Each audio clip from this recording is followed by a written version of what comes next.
R D Burman, जिनके सुरों के हम दीवाने हैं, जिन्हें प्यार से पंचम दा कहते थे, जिन्होंने 30 साल तक 7 सुरों की दुनिया पर राज किया, उस महान संगीतकार निजी जिंदगी के बारे में जान लेते हैं। पंचम दा ने खुद से 6 साल बड़ी महान गायिका आशा भोसले से शादी की थी। दोनों की प्रेम कहानी पूरी फिल्मी है, इसमें सुर भी है और ड्रामा भी। 1956 में आशा पंचम दा से मिली थीं। उस वक्त आशा की उम्र 23 साल थी। पहली मुलाकात का किस्सा आर.डी. बर्मन और आशा की मुलाकात एक रिकॉर्डिंग स्टूडियो में हुई थी।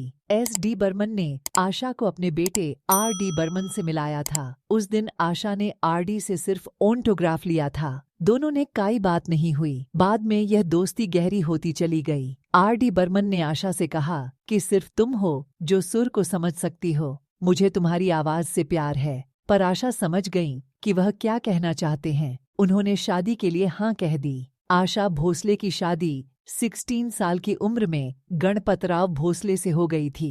ससुराल वालों से परेशान होकर एक दिन आशा वापस अपने घर लौट गई। दोनों के 3 बच्चे थे। वहीं आर.डी. बर्मन की पहली शादी अपनी एक फैन रीता पटेल से की थी, पर 5 साल बाद दोनों अलग हो गए। तुम मेरे जीते जी आशा से शादी नहीं कर सकते हो।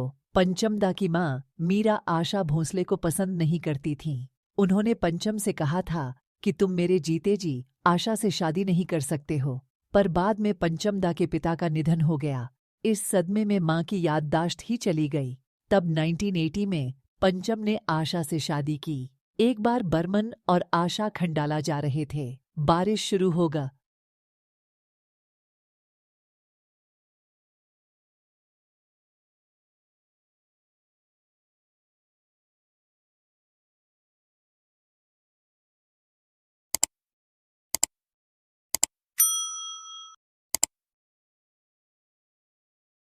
संगीत की दुनिया के दिग्गज आशा जी और बर्मन साहब को कौन नहीं जानता। इन्होंने अपने गानों से लोगों को जो खुशियां दी है, उनका कोई तोड़दाच नहीं। इतने सालों बाद भी आशा जी की आवाज और पंचम दा का संगीत सुनने में उसी तरह का आनंद आता है जैसे पहले आया करता था। आशा भोसले बॉलीवुड में बहुत बढ़ा नाम है। उनके अनोखे मिजाज से गाए हुए मस्ती भरे गाने तो हर कोई सुनकर खुशी से झूम उठे। और बर्मन साहब का संगीत तो अत्यंत कर्णप्रिय हुआ करता था। जब आशा भोसले और पंचम दा मिले तो उनके जख्मों के घाव कुछ ताज़ा से हुए। आशा जी ने 16 साल की उम्र में अपने से 2 गुना अधिक उम्र के गणपतराव भोसले के संग भागकर विवाह कर लिया था।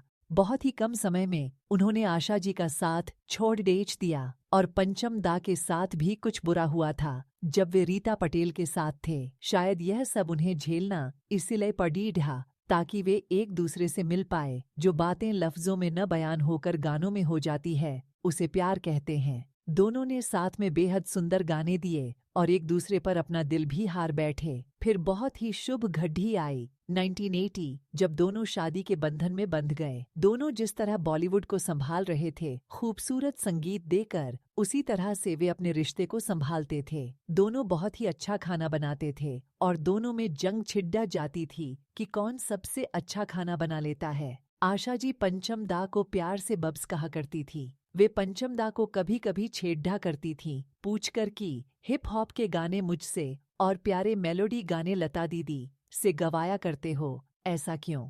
पंचम दा बहुत ही प्यार से कहते थे कि वो इसलिए क्योंकि वो गाने तुमसे बेहतर और कोई नहीं गा सकता। इनकी प्रेम कहानी में दरार आ गई जब प्यारे और खुश मिजाजी बर्मन साहब चल बसे। 1994 में उनकी मृत्यु हो गई। आशा बेहद दुखी थी, लेकिन उन्होंने हार न मानकर बहुत से बेहतरीन गाने दिए और हमेशा एक शक्तिशाली महिला बनकर सामने आई है वे। इनकी जोड़ी हमेशा सदाबहार रहेंगी सभी के दिलों में। ऐसी ही कहानियों के बारे में जानने के लिए जुड़े रहे हमारे साथ।